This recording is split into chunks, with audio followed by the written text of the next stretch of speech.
Bienvenidas, bienvenidos, bienvenides a nuestra actividad sobre mujeres mayores y educación, historias de exclusión. Tengo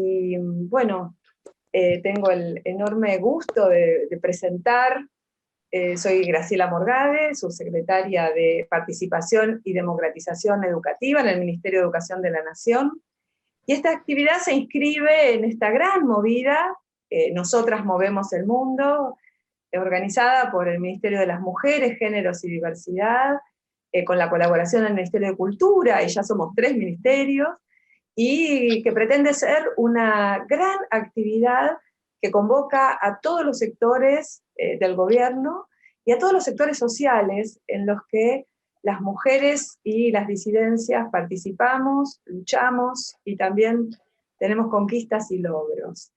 En esta oportunidad, nos convoca a conversar con un conjunto de compañeras nucleadas en un proyecto, que es el proyecto Ancestras, de la Universidad Nacional de 3 de Febrero, y agradecemos el apoyo de la UNIPE, la Universidad Nacional Pedagógica, y la OEI, en términos técnicos están colaborando para que podamos hacerlo hoy y en este formato, el formato pandemia, pero no hay mal que por bien no venga. El formato pandemia nos permite encontrarnos con compañeras de la provincia de Buenos Aires, de Córdoba, de Entre Ríos, también de la ciudad de Buenos Aires, que es donde estamos los ministerios, y esto vamos a tratar también de sacarle el mayor jugo posible, ¿no? Así que bueno, les invitamos a esta conversación. Mónica Navarro, te agradezco tanto, la coordinadora referente de Ancestras.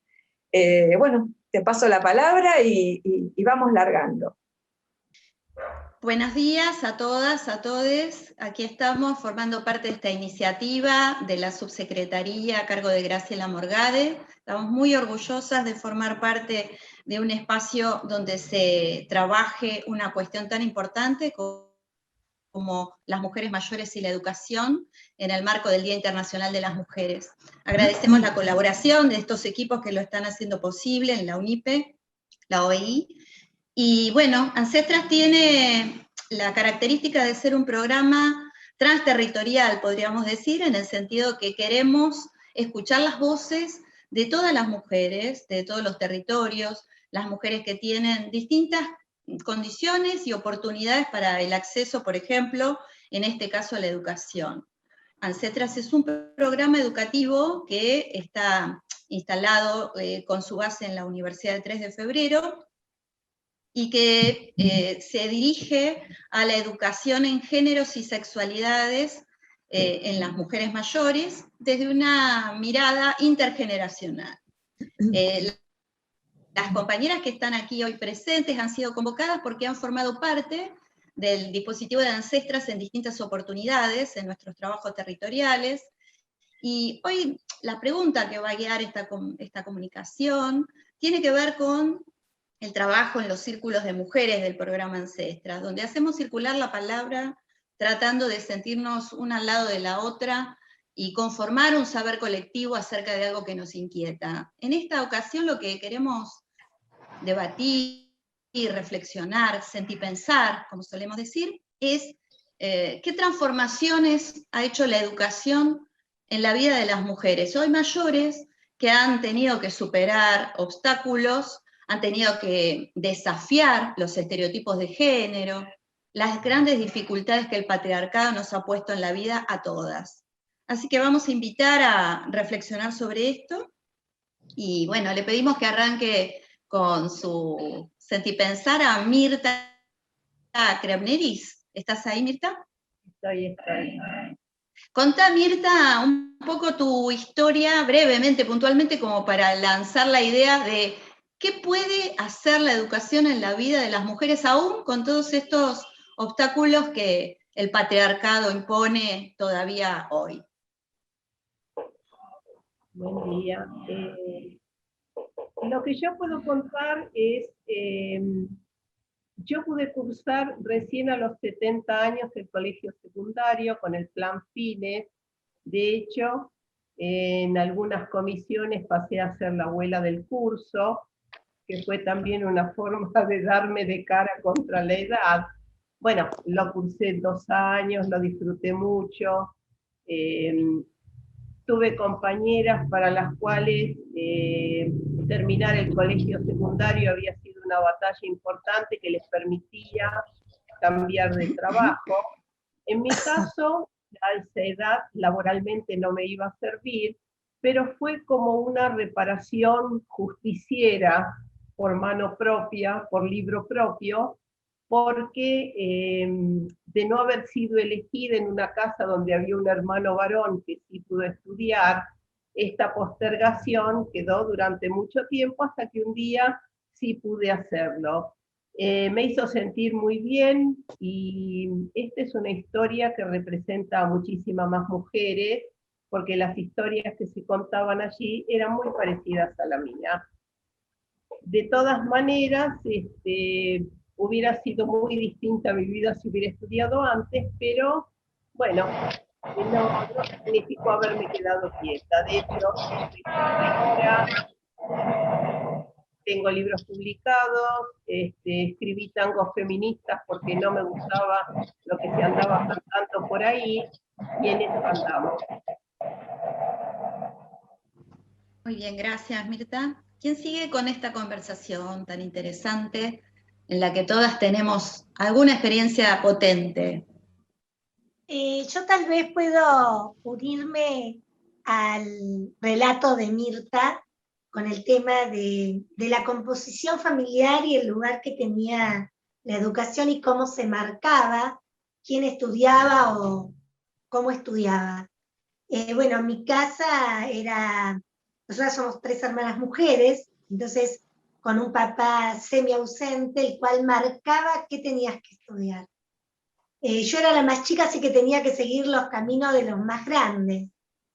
Y me costó bastante hasta la adolescencia poder marcar qué era lo que yo quería estudiar.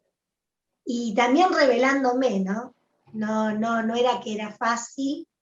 Y también buscando el camino que yo deseaba o que yo sentía en ese entonces y hasta hoy es la docencia. Así que creo que ese verticalismo donde decían vos estudiás o vos no, como decía Mirta, bueno, yo tenía un hermano varón que era el que estudiaba, yo no. Bueno, eso siguió por muchas décadas. Sí, bueno, yo quería retomar esta idea del deseo, esto que escuché, ¿no, Nora? Creo que el deseo es el transformador, el deseo transforma. A mí me tocó como hija acompañar a mi mamá a los 60 años a terminar su primaria y después seguir estudiando ella otras cosas. Y a mí en lo personal, bueno, sí, poder elegir desde mi deseo qué estudiar y a partir de esa herramienta, bueno, transformarme y transformar también el ámbito social o educativo, soy docente, en donde me fui formando y me fui realizando mis trabajos, ¿no?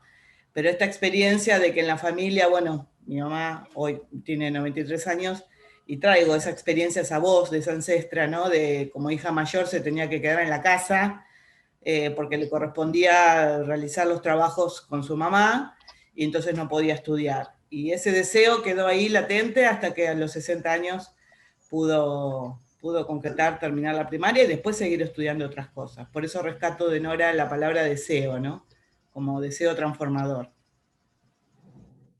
Fíjense qué interesante esto que aparece, que dicen las compañeras, cómo se va armando esta charla, porque Ancestras tiene que ver con el linaje de género que nos une, no solamente el linaje de sangre como Andrea con su mamá, sino que acá estamos tratando también de recorrer esas instancias que nos hacen de alguna manera compartir una misma opresión, que es la opresión de género. Y la educación hace la diferencia, porque justamente ha transformado mucho de nuestras vidas el haber podido acceder a la educación. ¿Seguís, Mirta? ¿Basicot? Ana María había María. levantado la mano. Ah, bien. Sí. ¿Sigo yo? ¿Sí? Perdón, Ana María, ¿dijiste? Sí, Ana María y después Mirta. Dale. Dale. Bueno, en mi caso, la educación familiar, digamos, era requerida, o sea, nosotros teníamos que estudiar. Éramos 2 hermanas y yo creo particularmente que para nosotros fue muy importante esta idea que vino desde mi madre, fundamentalmente, pero también desde mi viejo, que la educación abre puertas y ventanas, ¿no? Entonces, en realidad las dos pudimos estudiar. Y yo fui profesora de ciencias naturales en diversas escuelas de los distintos ámbitos, tanto en escuelas secundarias como posteriormente en formación docente. Sin embargo, una de las cosas que más atesoro de la carrera es el bachillerato de adultos. Tuve alumnas de 70 años, como Mirta, tuve alumnas de 50 años, personas que se decidieron a terminar una carrera o a empezarla, porque habían hecho solo la primaria, siendo ya muy grandes. Algunas para tener una mejora en su trabajo, pero otras porque justamente tenían ese deseo de conocer, ese deseo de aprender, de saber y de compartir. Entonces, en este ida y vuelta que es la educación, en este ida y vuelta y en este compartir, aprendimos todos, porque yo aprendí un montón de mis alumnos. Y es otra de las cosas que creo que me trajo también el grupo de Ancestras. El tema de compartir, el tema de aprender juntas, el tema de poder escuchar, reconocer en el otro historias propias, o reconocer en la otra historias tan diferentes, y siempre ligadas por una misma cuestión, por un mismo hilo conductor. Una de las... Perdón, ¿querías decir algo más, agregar algo más? Sí, nada, una sola cosita. Sí.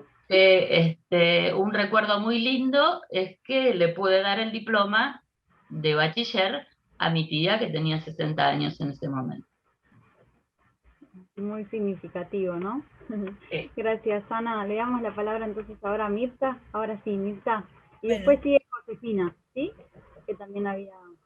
Bueno, yo seguí también a las chicas, a mis compañeras que dijeron algo el tema del deseo, ¿no?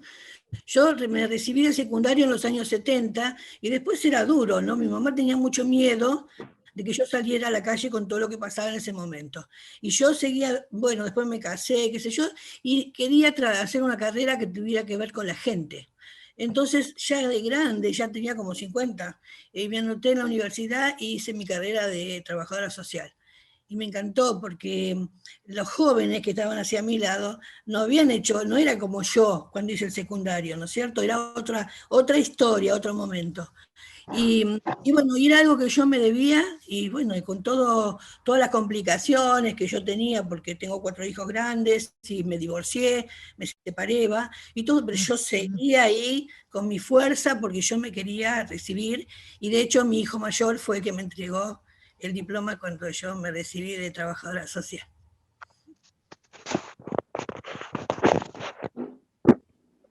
Lindo.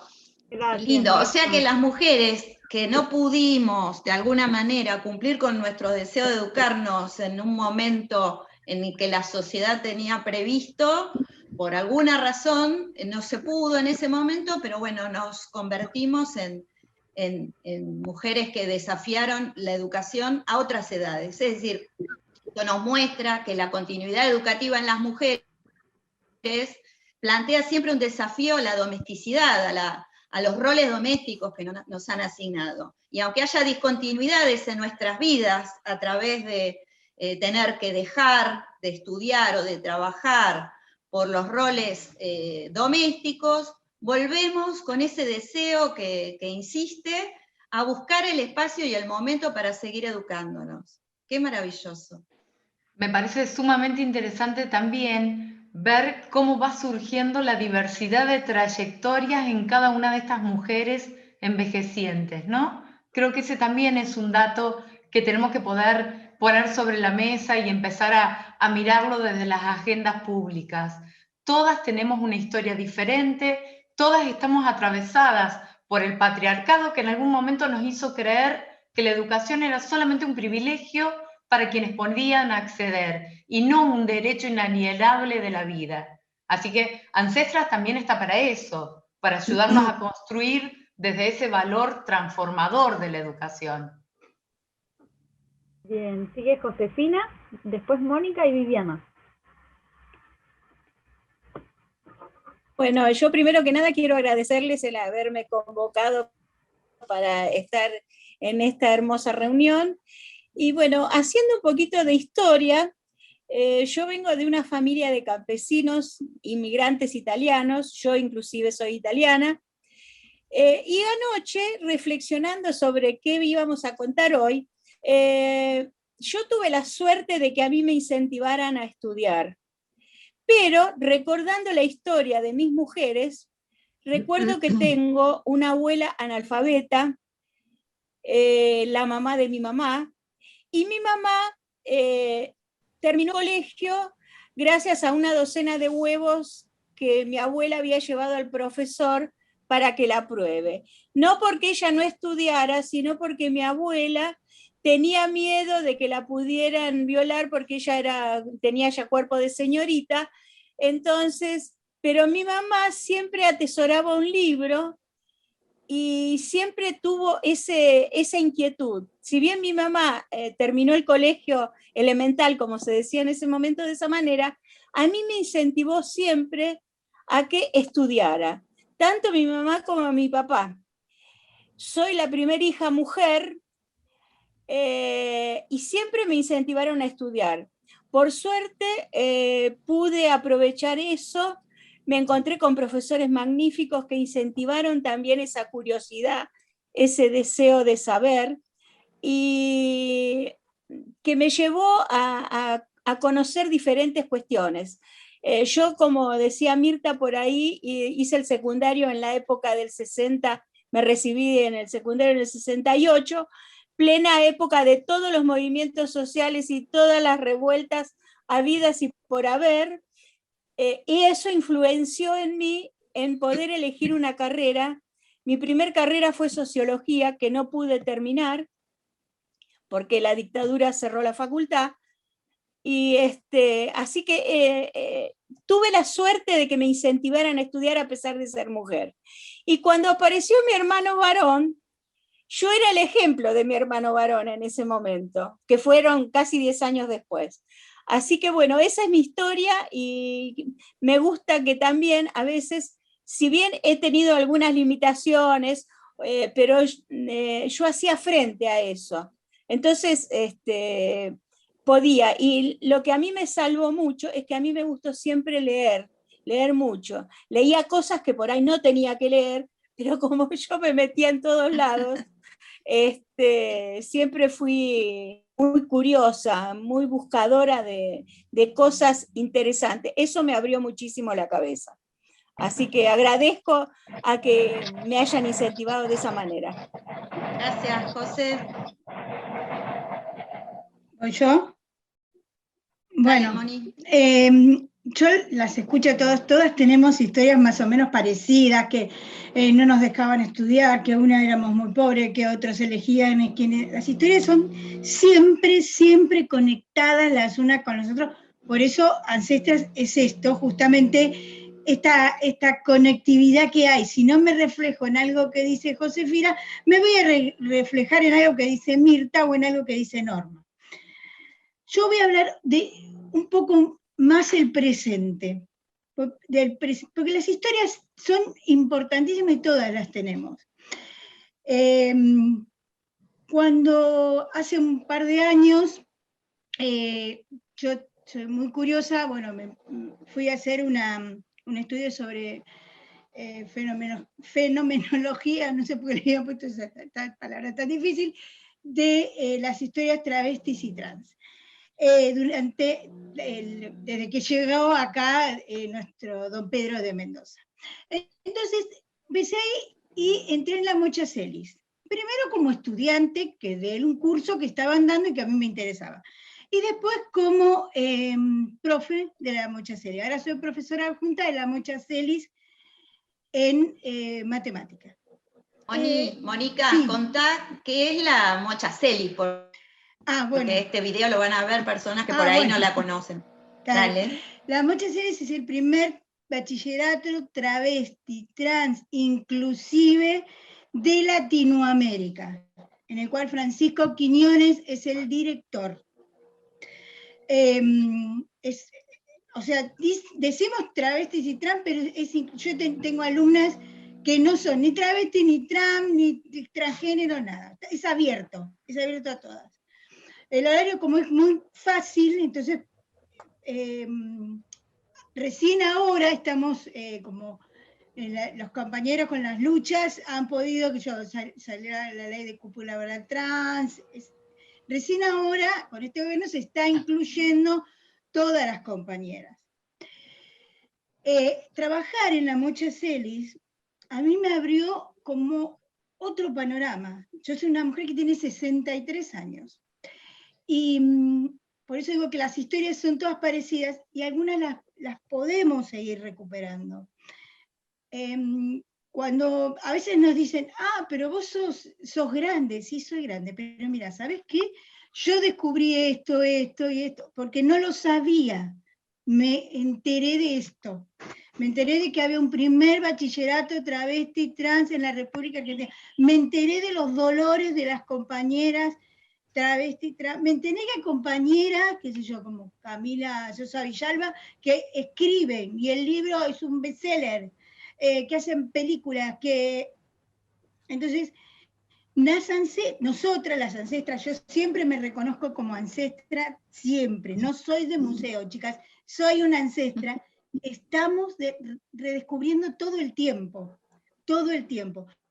Yo estoy muy feliz con esta charla que nos dan la oportunidad, porque en muy pocos lados siempre somos las viejas, somos las que no tenemos mucho para aportar, y a veces esta cosa patriarcal que venimos desde tiempo inmemoriable, nos ha marcado tanto, que no nos damos cuenta lo que tenemos hoy, todo el camino que hicimos, todo lo que luchamos, lo que todo el día seguimos luchando, porque subimos al colectivo, yo no, porque no puedo viajar al colectivo, pero bueno, no importa, subíamos a un colectivo y entonces te dicen, hola mamita, no soy tu mamita, desde mamita hasta hoy que estamos paradas y decimos, chicas, el 8M vamos a parar, el 8M vamos a parar, hasta que no estemos todas juntas derribando el patriarcado que sigue y sigue y sigue y sigue.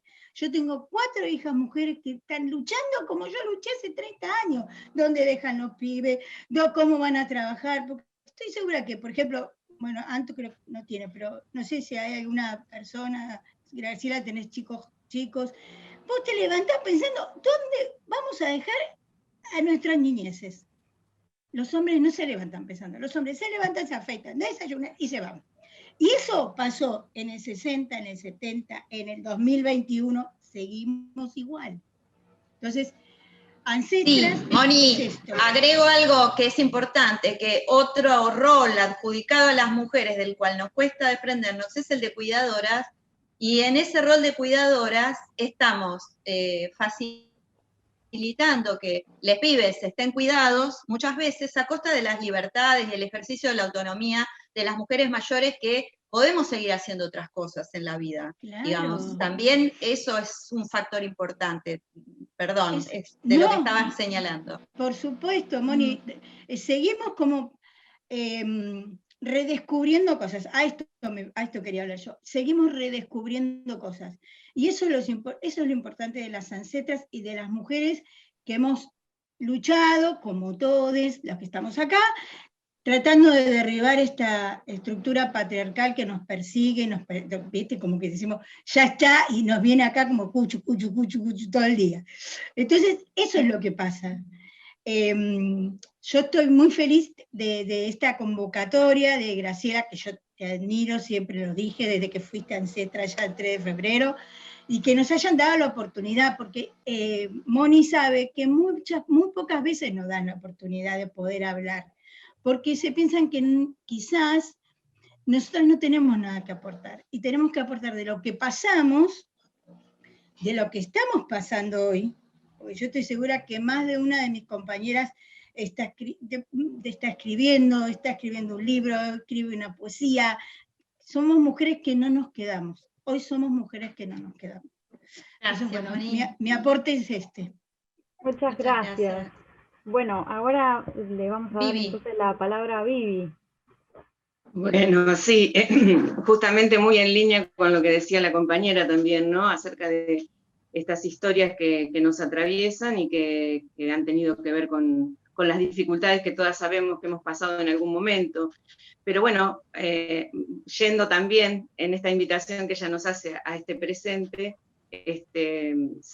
recordaba lo que decía Mónica Navarro hace un rato, de las que no tuvimos la posibilidad de estudiar, y por ahí algunas sí tuvimos la posibilidad, o la hicimos, porque en realidad estábamos en un momento en el que, o en una familia en la que no había ninguna expectativa respecto de que estudiáramos, y sin embargo nos abrimos ese camino, con todas las dificultades que todas acá ya conocemos, con todas las dobles, triples y cuádruples jornadas por las que hemos pasado.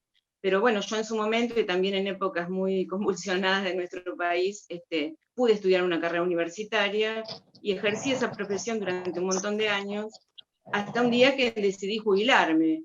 Y por supuesto, cuando decidí jubilarme, lo que se esperaba de mí, lo que esperaba la familia, lo que esperaba la sociedad, era que por fin descansara, digamos, ¿no? Que estuviera en casa, no sé. Y las ofertas hacia afuera también tenían que ver, yo vivo en la ciudad de General Rodríguez, hay centros de jubilados, lugares donde se hacen actividades, y todas las actividades destinadas a las mujeres están en relación a cursos de tejido, cursos de costura, ikebana, bueno, todo ese tipo de cosas. Y para los varones jubilados hay, bueno, partidos de bochas y esas actividades, ¿no?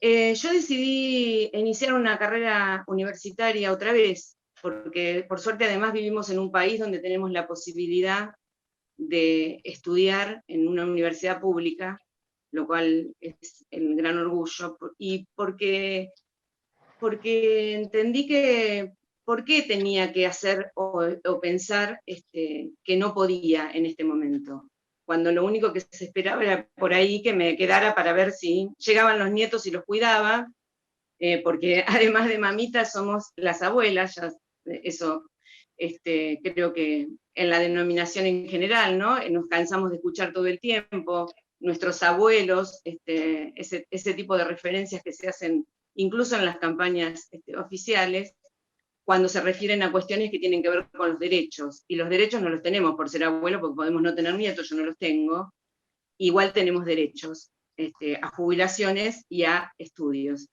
Bueno, y decidí estudiar esta carrera universitaria, que es antropología, en la Universidad de Buenos Aires, viajando, con todo lo que eso significa para una mujer grande, para cualquier mujer y para una mujer grande.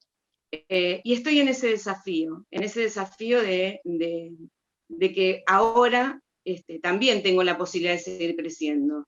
Me he encontrado con incluso profesores universitarios que me pregunten por qué estudiaba. Y no sé si a un profesor universitario o profesora universitaria habría que responderle eso.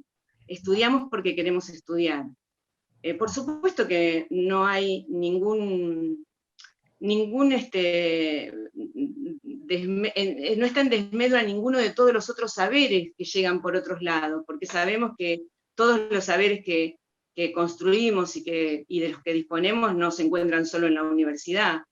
pero también sabemos que la educación formal aporta algunas cuestiones que tienen que ver con la exigencia, con la organización del pensamiento, con la profundización, que verdaderamente hacen a veces a la diferencia de esa exigencia, a la que muchas veces nos hacen creer que no vamos a poder rendir, y que sí podemos hacerlo.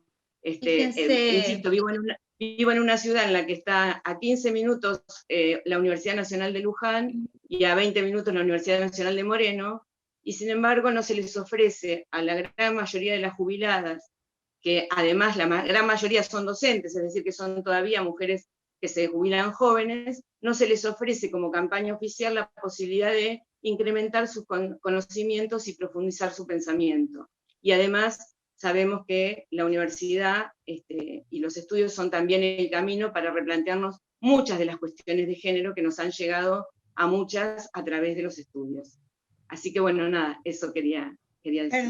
Perdón, voy a sumar una cosita chiquita a lo que dice Viviana. El año pasado, cuando empezó la pandemia, yo me había anotado 3 veces en la diplomatura de Género, Política y Diversidad de la Universidad de General Sarmiento, y nunca entré. El año pasado entré, la hice virtual. Mirá todo lo que podemos hacer nosotras. Y aparte, yo que no sabía nada, yo decía, no, de computación, yo nada, chicas, a mí deme el lápiz y papel. Me tuve que armar, poner a mandar trabajos prácticos, todo lo que podemos hacer, y no lo sabemos. Las mujeres somos los más chicos. Nada, quería sumar eso a la Vivi. Escuchen, es importante que sigamos con y ahora pasa Carmen, dejando algunas bases. Uno de los elementos que sedimentan en esta conversación es muy importante y tiene que ver con cómo las mujeres somos transmisoras de tradiciones, saberes, conocimientos que no son solamente los curriculares. Es decir, las ancestras en este linaje de género estamos en conexión con, por ejemplo, transmitirnos entre nosotras cuáles son las estrategias que utilizamos para desafiar estos patrones de género que nos han limitado. En ese desafío colectivo, porque solas es mucho más difícil, ganamos poder. Y en ese ganar poder nos asociamos a esos espacios que nos lo facilitan y que nos permiten cumplir con ese lugar de ciudadanas plenas. Y en eso están las universidades nacionales, como decíamos recién. Carmen. Sí. Bueno, quería decirles que, bueno, desde ya celebrando este encuentro, lo que decía recién Viviana, ese concepto me resonó muy profundamente cuando ella decía que le preguntaban por qué quería estudiar, ¿no es cierto?, en esta etapa. Realmente es una pregunta en el estadio que estamos nosotras de conocimiento de nuestra generación. A mí me suena casi ofensivo preguntar por qué, ¿no es cierto? Me parece maravilloso lo que señalaste. Quiero hacer brevemente un itinerario muy abuelo de pájaro de mi experiencia con la educación. Si bien anoche cuando pensaba en esto se multiplicaban los recuerdos y las historias de vida, ¿no?, que atravesé, y que es de la que voy a hacer un brevísimo resumen. Soy hija de un hogar de la mitad del siglo XX, de inmigrante italiano con madre criolla, en la que ellos habían sido trabajadores, niños trabajadores. Nosotras, mis hermanos y yo, no tuvimos que trabajar. Agradecí en principio a mis ancestros, empezando por mi padre y madre. En mi etapa infantil, todos los niños de nuestro hogar obrero, de nuestro barrio trabajador, de las afueras del Gran Buenos Aires, todos los niños íbamos a la escuela, que es un recuerdo muy tierno que tengo de aquella etapa. Haciendo un salto en el tiempo, me encuentro en un secundario, entrando ya en la década del 60, donde al final del secundario, en mi casa, se planteaba el interrogante de si éramos 4 hermanos, si queríamos seguir estudiando. O sea, estaba en la casa y apoyado especialmente por mi mamá, ese mensaje que muchos interpretan como un pequeño mensaje desafiante del querer que las hijas estudien para que no hagan la misma vida que hicieron ellas. Es impresionante, pero eso estaba, porque mi mamá siempre apoyó. Y mi papá era el que decía, bueno, o estudiás, en aquella época se decía o estudiás o trabajás. Algunas de mi generación recuerdan que en los bailes, cuando conocías a un chico, te decía, ¿estudiás o trabajás? Te preguntaba. ¿De qué signo sos también? Eso es nuevo. ¿De qué signo sos? Bueno, quería decirle que ya en esa etapa de la década del 60, fines de los 60, ya estaba preparado el camino para el imaginario de las chicas del casamiento, ¿no es cierto? De un casamiento afortunado al estilo de los folletines de Corín Tellado que leíamos muchas en aquellos tiempos. Pero en mí personalmente, y esto es unánime, porque me pasa, como me gusta decir, que decía María Elena Walsh, habíamos otras chicas que con ese hogar que hasta un punto nos sirvió de sostén, hasta un punto, esa cosa que era el deseo que nombraron al principio de esta charla, el deseo de conocimiento, que en mí estaba latente y que me llevó por otros caminos, o sea, no estaba, más allá del amor que estuvo, no estaba junto con eso la idea del casamiento, la familia.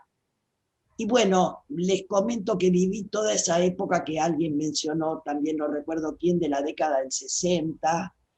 Me fui a los 19 años de mi casa, me fui a vivir a La Plata y me anoté en la carrera de letras. Conseguí un trabajo porque me fui prácticamente con la plata para el colectivo.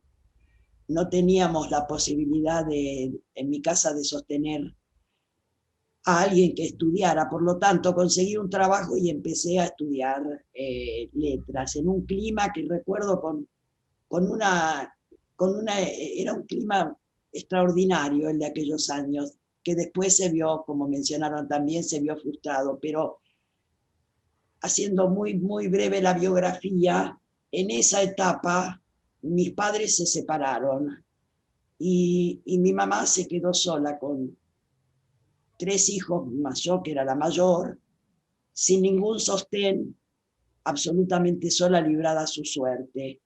Por lo tanto, tuve que interrumpir mis estudios, volver a mi casa para trabajar y ayudar entonces a la familia. Con esto, sin continuar, dejo acá la historia, que me había dado ya, digamos así, el descubrimiento de lo que yo deseaba, esa carrera, que era el camino de la literatura en cuanto a realización personal.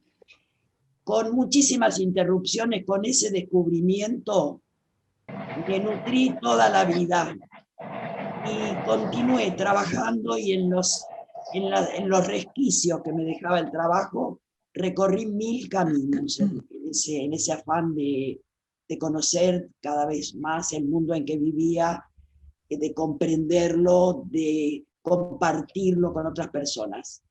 Y quiero hacer un alto acá para llegar, después de todo eso, sin anécdotas, al momento en que conocí a Ancestras.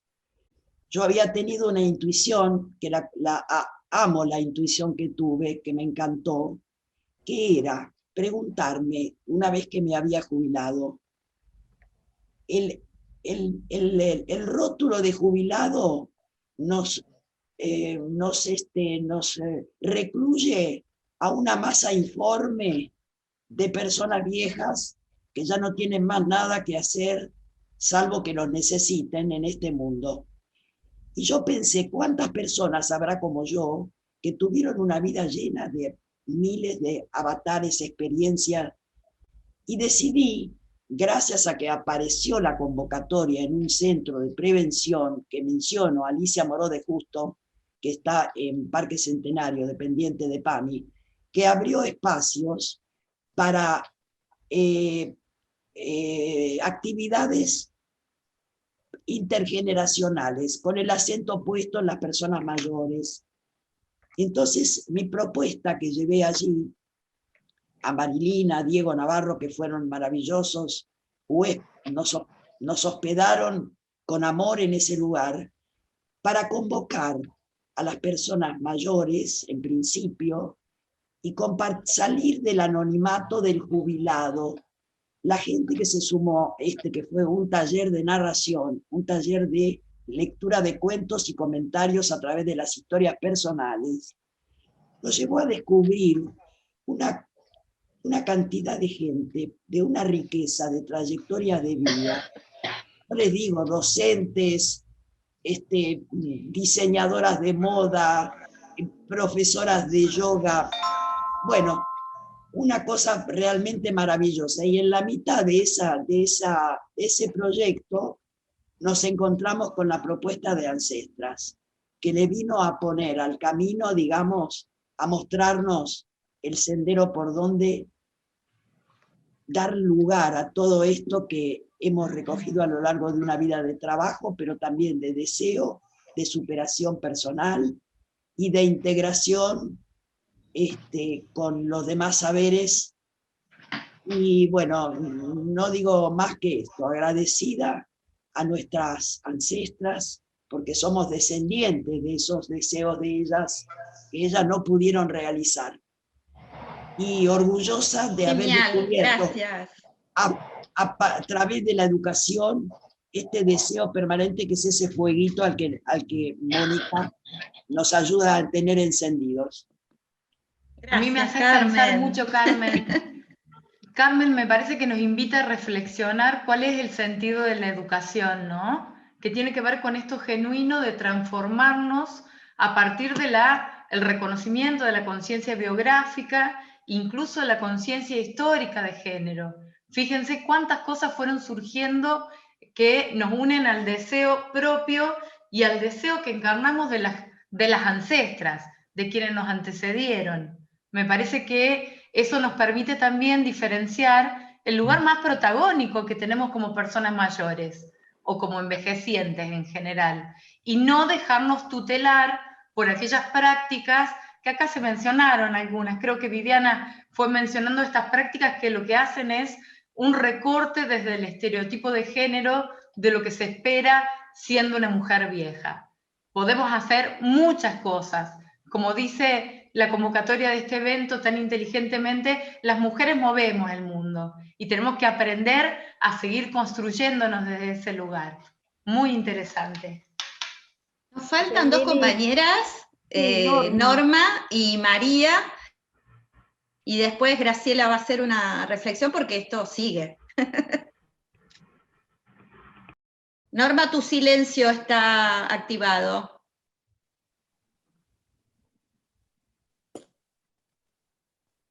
Bien. Ahora. Yo voy a contar de la pequeña experiencia y gran experiencia biográfica, y que tiene que ver con la interseccionalidad de clase y etnia. Yo vengo de una familia inmigrante también, chilena, con una madre de origen mapuche y un padre de origen español, no nacido en España, sino en Chile. Una familia muy machista, pero con un condimento en la cual mi madre era la portadora del techo hacia la mujer. Y mi padre era portador del deseo que nunca había podido concretar en el estudio, porque él venía de condición muy humilde, los dos eran de condición muy humilde, con poca educación, con escasas posibilidades de educación en Chile, hicieron hasta el tercer grado, y después migran toda la familia aquí a la Argentina en la década del 50, o sea, atraídos por la época peronista en aquel momento, aunque mi padre no entendía mucha política, pero se escuchaba eso. La persona que a mí me incentiva, en mi casa, al ser tan machista, una cosa eran de las mujeres transmitida por mi madre, que era ser una buena ama de casa. Ella era una reina del hogar, ¿sí? Pobre, humilde, una reina del hogar, porque mi papá era todo un personaje muy condescendiente, muy padrazo. Entonces mi mamá reinaba en el hogar y ese era el futuro más promisorio que había para mí. Aceptando que yo fuera a estudiar, soy la única hija mujer y 2 varones, aceptando que yo fuera a estudiar el secundario como base. Y mi papá iba un poco más allá porque era autodidacta y lector. A él le gustaban mucho las cuestiones de leer sobre la medicina naturista, poca que se podía, lo que hoy llamamos medicina naturista. Él andaba siempre con la cuestión de las plantas. Entonces mi papá decía, cuando terminamos el secundario, yo la única herencia que les puedo dejar es el estudio. Eso, que creo que venía del lado de esta rama, diríamos, generó siempre en mí, desde chiquita, la pulsión del saber, diríamos en términos más psicológicos, que después se traduce en esto del deseo, ¿no? El deseo de conocer y de saber, porque yo sentía que había algo que no se decía en mi casa, porque después me di cuenta que no se sabía, que eran los orígenes del linaje materno. Pero yo sentía que había cosas de diferencia, hasta en las propias compañeras, por mi pelo, por mi color de piel. No sabía cómo distinguirlo. Cruzado con la clase de condición humilde, parecía ser más de la clase de condición humilde. Yo soy la que tomo el guante en mi casa y soy la primera recibida, en mi familia, la primera recibida universitaria, con algunos condicionantes que era, no había dinero para ir a Córdoba, había posibilidades de ir a San Luis, que era de donde yo era, porque habían familiares y ahí podía seguir estudiando.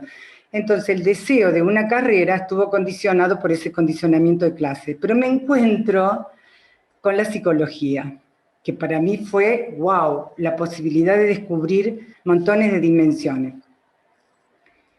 Mi mamá no veía eso. Ella veía que yo con el secundario ya estaba y que tenía que empezar a ser una buena ama de casa. No en el sentido tanto de casarse, porque ella algún rasgo feminista tenía, no llenarse de hijos, no tener que hacer ese tipo de cosas. Que podía llegar a trabajar para aportar en la casa, pero que tenía que aprender, no digo a bordar, sino a cocinar y hacer todo ese tipo de cosas. Que dicho sea de paso, poco aprendí, porque ella era muy buena bordadora, ¿sí? Poco aprendí. Era rebelde, fui rebelde entre 2 hermanos varones sumamente machistas. Y ahí me encuentro con otro hito, la universidad pública, ¿sí? Que no era democrática en la década del 70, pero era una ebullición por toda la movida que había en ese momento y logro estar también, porque me recibo en el 75, finales del 75-76, en todo lo que fue el gobierno democrático después. Para mí fue la usina del descubrimiento donde yo encauzaba todo lo que era esa pulsión por saber, que se convierte en ese deseo y que a mí realmente me abre la cabeza, porque me encuentro también con la militancia política, con el posicionamiento de clase de Latinoamérica antiimperialista. Es decir, para mí fue un libro abierto que me daba cauce a toda aquella rebeldía de infancia que yo tenía, que era la más rebelde dentro de mis hermanos. Y ahí descubro, a través de la materia de antropología, que empiezan a contar lo de Rucayoroy, qué sé yo, y ahí descubro yo montones de cosas similares que contaban a prácticas que tenía mi mamá. Y yo emprendo un camino para ver cuál era el origen. Para hacerlo cortito, la reconciliación con mi madre es que yo descubro esto del linaje mapuche que tenía. Tanto es así que ella lo negaba, porque ya sabemos cómo se negaba en aquellas épocas la lengua, el origen y todo lo demás, que yo voy hacia el sur de Chile, encuentro parientes y me cuentan la historia que estaba vedada. Cuando yo vuelvo y mi madre consideraba que no podía ser, y yo le cuento que por qué sí podía ser, a los 2 días ella empieza a recordar canciones en lengua mapuche. Eso fue, creo que un hito sumamente importante y encontré la explicación a tantas cosas, ¿no?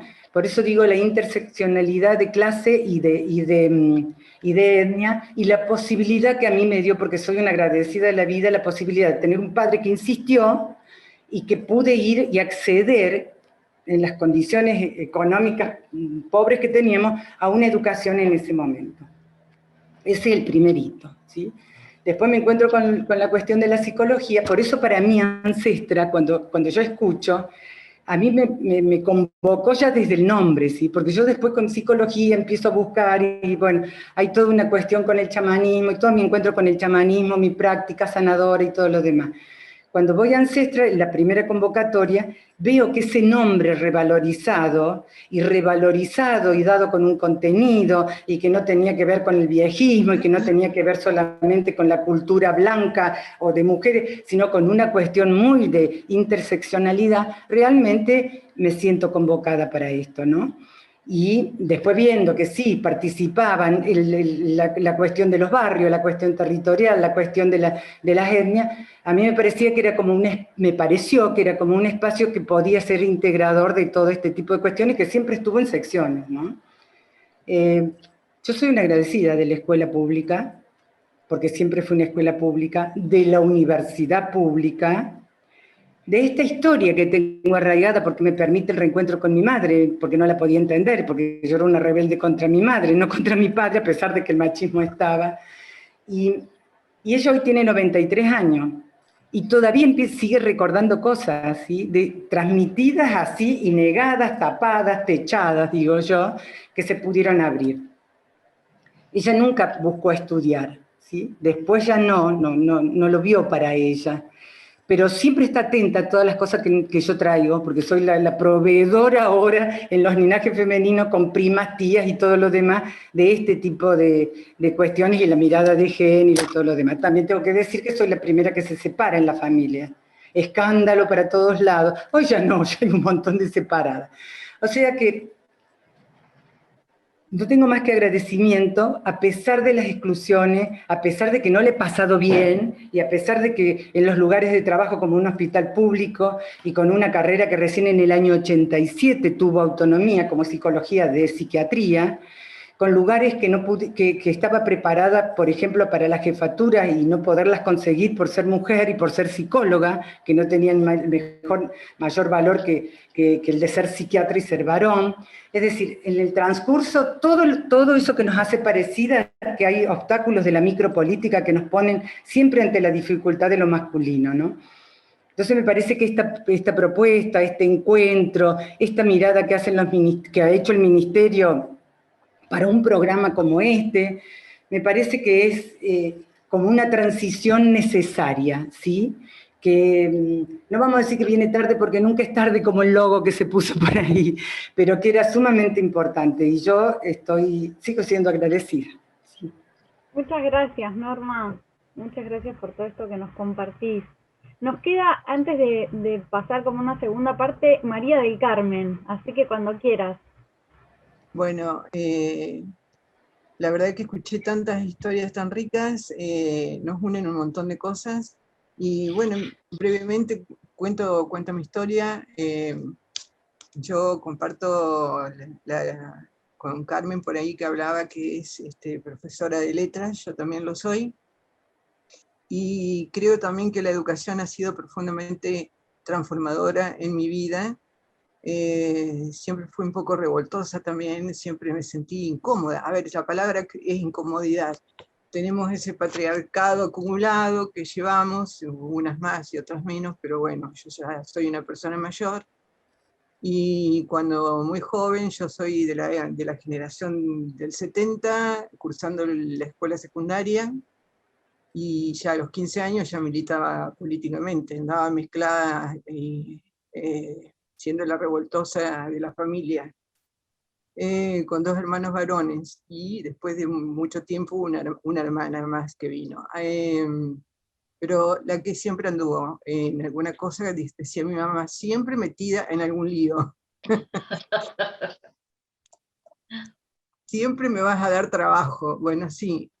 A pesar de que mi madre era docente, e independiente económicamente, y tomaba sus propias decisiones, si bien que lo sabemos bien todas acá las mujeres, que cuando hablamos de generación nos remite a un rol, digamos, que de ninguna manera hay que naturalizar, y en muchas mujeres está naturalizado, y que considera o nos organiza la vida social, considerando que tenemos que dedicarnos a los cuidados de la familia que armamos, si hay una persona mayor dentro de la familia también, a tener trabajos mal remunerados, a no decidir por nosotras mismas. Bueno, yo la verdad que en mi madre no observé eso, sí teníamos diferencias, porque bueno, ella también venía, mi abuela, a mí me había impactado mucho la historia de mi abuela materna, que a los 15 años me contó que la trajeron del campo y la casaron con un hombre de 30 y pico de años, que era un hombre que trabajaba en el ferrocarril con un puesto muy alto, pero que yo con 10 años le preguntaba, abuela, ¿vos nunca te preguntaste por qué? Si te gustaba o no te gustaba la idea? No, nadie se preguntaba nada, había que obedecer. Bueno, y después fue una abuela de la que aprendí lo que me incomodaba y lo que ella había transformado de su vida.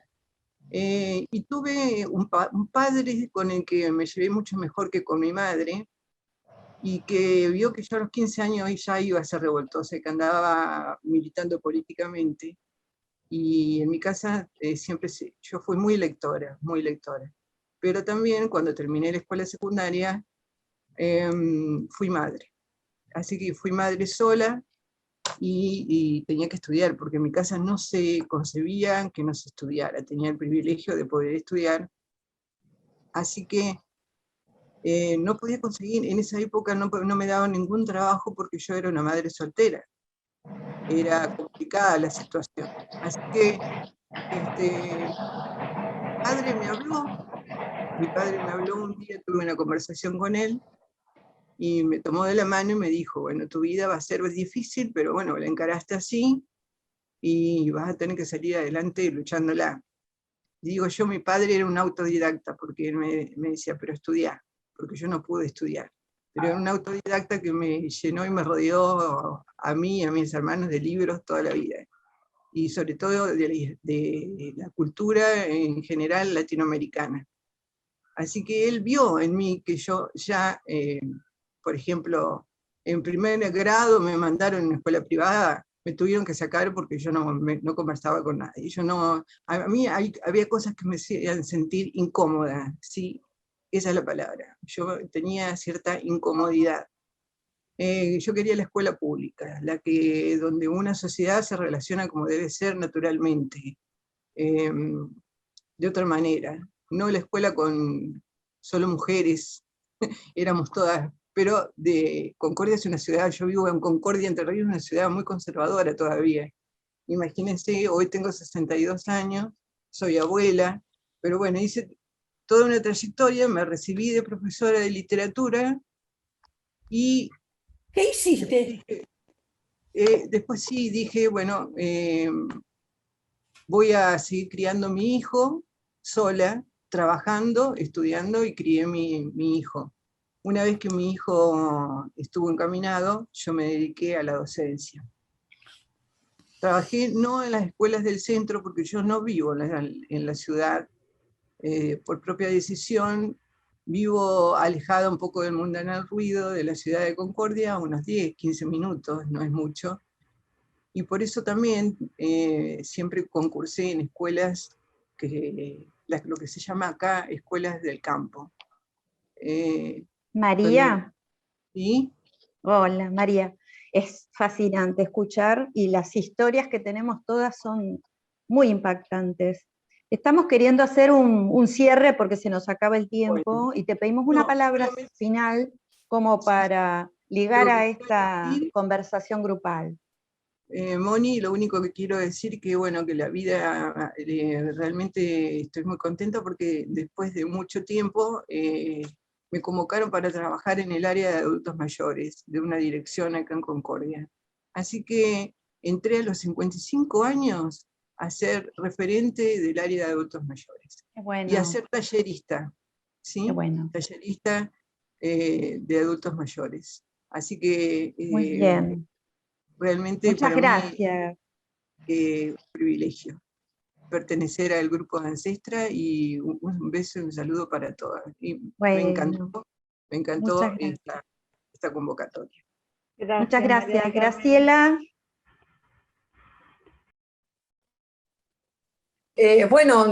Para ir cerrando, ¿no? En principio, ir agradeciendo. Creo que hay algunos temas, y ahí me gustaría, Mónica, que lo retomes brevemente, que me quedaron picando, porque en Ancestras hablan de las historias, hablan del patriarcado en la dimensión social, cultural, simbólica, y también hablan de sexualidades, ¿no? Tal vez para otra mesa podríamos hacer una conversación, pero me gustaría, Moni, si nos puedes contar un poquito en estos minutos finales, ¿cuáles son las reflexiones alrededor, particularmente de las cuestiones de la sexualidad, ¿no? En este espacio intergeneracional donde hay tantas experiencias diversas, pero bueno, donde sabemos que desde el tabú, la libertad, los estereotipos, toda esta amalgama de condiciones sociales que nos hacen femeninas, tienen que ver con nuestro vínculo con los cuerpos sexuados, ¿no? Y ¿cómo se tramita esto en Ancestras? ¿Nos contás un poquito? Gracias, Graciela, porque esto nos muestra que un gran desafío que tenemos pendiente, aparte de seguir desobedeciendo los estereotipos de género, las mujeres mayores, es apropiarnos de la educación sexual a lo largo de toda la vida.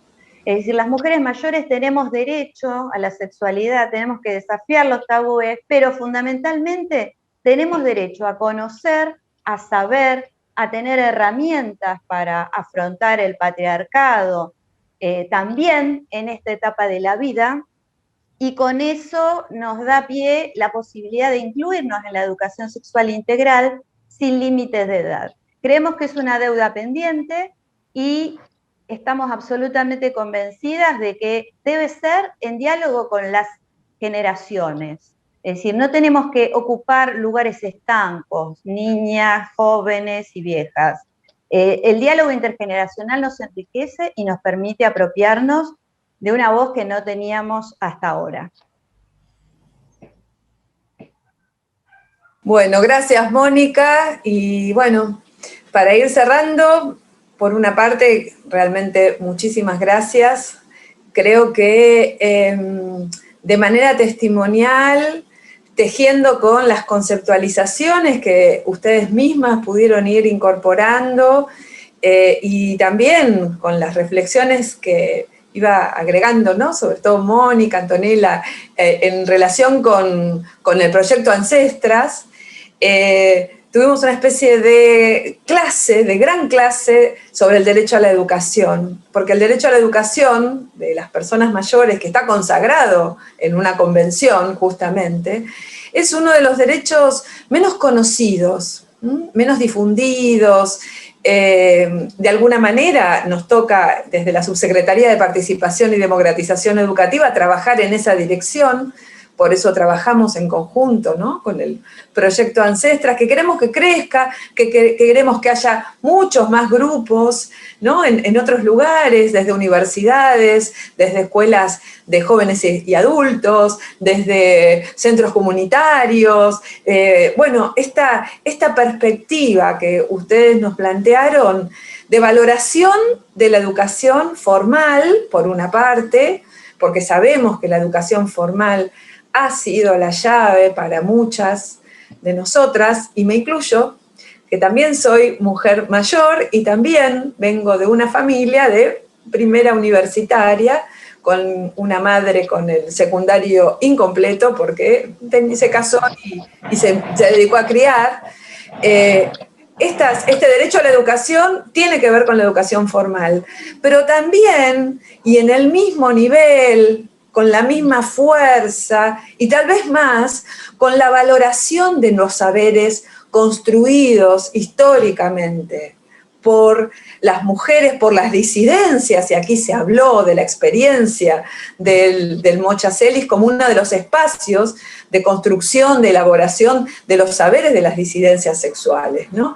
esa otra parte que es los saberes populares, los saberes ancestrales, que tienen que ver justamente con el cuidado, con la crianza, con la salud, con la alimentación, el vestido, y esas otras estrategias de cómo eludir al patriarcado, esos también son saberes.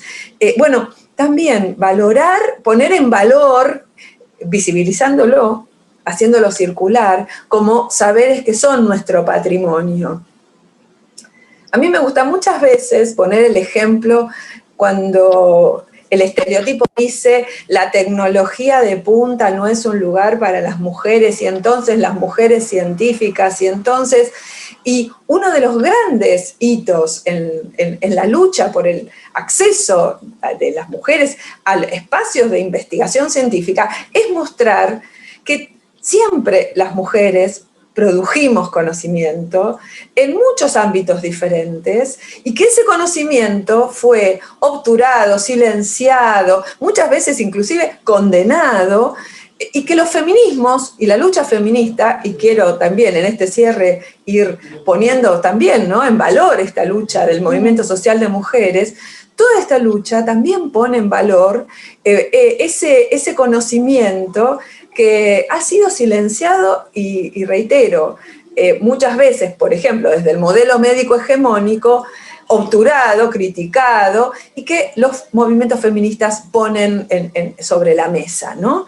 Hoy sabemos que hay universidades nacionales, por ejemplo, en las que los saberes tradicionales empiezan a ser parte del currículum, empiezan a ser materia de la formación. ¿Será que no fueron tan ineficaces, ¿no? ¿Será que no fueron tan inútiles, que no fueron tan prejuicios, que no fueron...? Bueno, esta vuelta de tuerca es la vuelta de tuerca que creo que estamos pudiendo vivir en esta época, en la que somos protagonistas, que cada una de ustedes, que cada una de nosotras es protagonista de una lucha cotidiana, efectivamente, defendiendo el deseo de saber, el deseo de ser, y también reconociendo las limitaciones sociales, porque también tenemos que luchar justamente, como se habló acá, interseccionalmente, ¿no?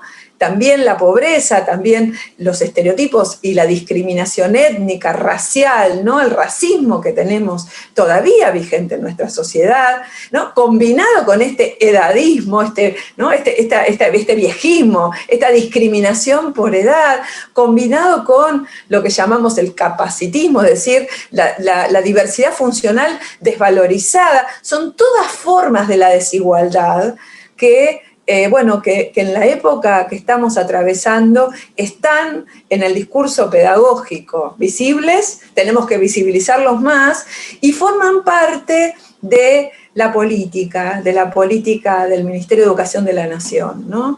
Entonces, quiero agradecerles profundamente haber podido llevar adelante esta actividad, y también quiero agradecerles que hayamos podido difundir en Nosotras Movemos el Mundo estas voces que se tienen que multiplicar, que tienen que seguir creciendo, y bueno, no tengo más que agradecimientos para todas ustedes. Así que bueno. Muchas gracias, Graciela. Muchas gracias, y quiero hacer una invitación. Quiero agradecer muy especialmente a Antonella Precio y Liliana Tarditi, una desde Caseros, la otra desde Río Cuarto, que están haciendo posible este encuentro, a cada una de las ancestras, porque se han puesto como una obligación militante estar presentes hoy aquí y decir fuerte, las mujeres mayores estamos y seguimos luchando. Y nuestro saludo siempre que nos encontramos y que podemos cerrar una construcción colectiva de saberes tiene que ver con ahora que estamos juntas, ahora que sí nos ven, arriba el feminismo, abajo el patriarcado que va a caer. Así que con ese lema nos seguiremos encontrando cada vez que sea necesario y sea posible con el apoyo de ustedes como hoy, por ejemplo. Bueno, nos vemos. Prendemos los micrófonos y hacemos un poco de ruido y se ponen nerviosos los técnicos. Y chau, chau, chau. Chau, chau, chau. Chau, chau, chau. Chau, chau, chau, chau, chau. Gracias.